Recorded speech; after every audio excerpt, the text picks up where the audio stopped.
The Playboy bunny logo is an iconic symbol that has transcended its original context to become a globally recognized brand. The story of its creation and evolution is a fascinating journey through the realms of graphic design, pop culture, and marketing. But first, did you know that the bunny was originally a stag? And this is the design history of that bunny. Are you ready? Let's get into it.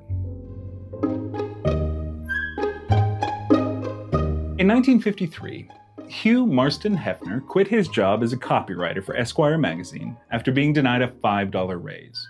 And one day he decides to start his own publishing business in Chicago.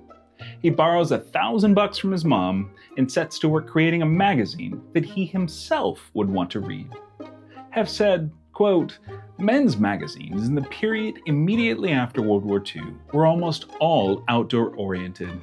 They were connected to some extent in the male bonding that came out of a war.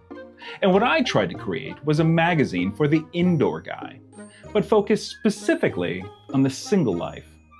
In other words, the period of bachelorhood before you settled down. And that magazine, or that concept for a magazine, was the revelation. It would redefine what it meant to be a modern gentleman, encouraging a sophisticated life defined by free expression, fancy cocktails, and a love for jazz. And also boobs. That magazine would be called Stag Party, named for the boys-only bash just before a wedding.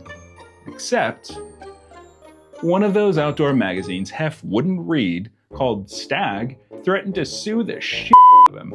They featured stories like unaliving Nikita Khrushchev, and Hef was like, "It's all yours, bro." So Hef and his wife Millie had to sit down with Hef's business partner Eldon Sellers to try and come up with a new name, a better name. Some of those contenders were Top Hat, Sir, and Satyr. I had to look that last one up. It's interesting. Anyway, Eldon eventually says, "Hey, what about Playboy?"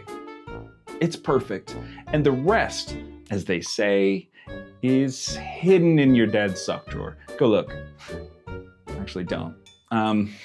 Now, they just needed to build a brand around that name. They needed a logo. Quote, "Originally, it was going to be a stag, and it was a stag right up to just weeks before publication. As a matter of fact, the illustration for the very first issue was a stag. And at the very last minute, we simply had the cartoonist draw a rabbit's head and paste it on top of the stag. So if you look very closely at that picture, the first rabbit actually has stag's hoofs. But a rabbit in a tux drinking scotch while smoking a cigarette isn't much of a logo.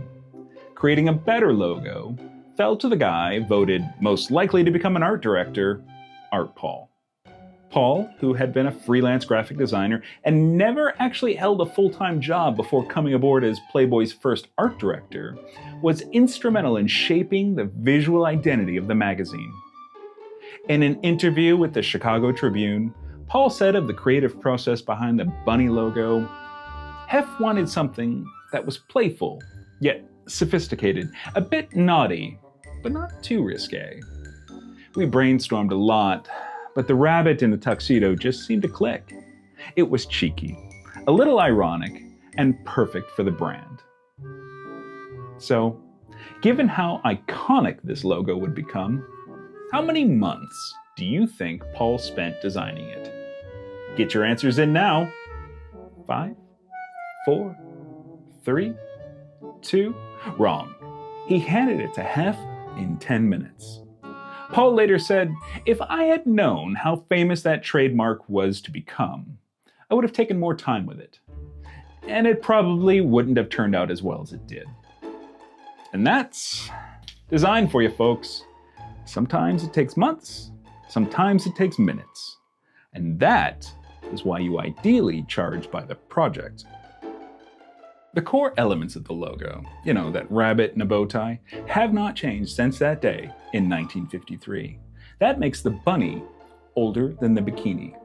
because they wouldn't test the hydrogen bomb on the Bikini Atoll until 1954. Duh! Anyway, that's how you know they got it right the first time.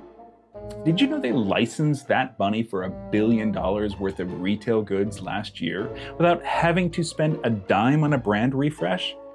Ever. Meanwhile, Pepsi just had its 6th. More on that soon.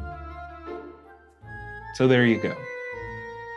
We didn't end up seeing any boobs, but if you found this deep dive into the design history of the Playboy bunny interesting, you'll want to subscribe and turn on your notifications. Well, there you go. Well, you won't want to miss next week's episode entitled How to Design a Logo That Doesn't Suck. We hope it's helpful. In the meantime, why not design something iconic? I'll wait.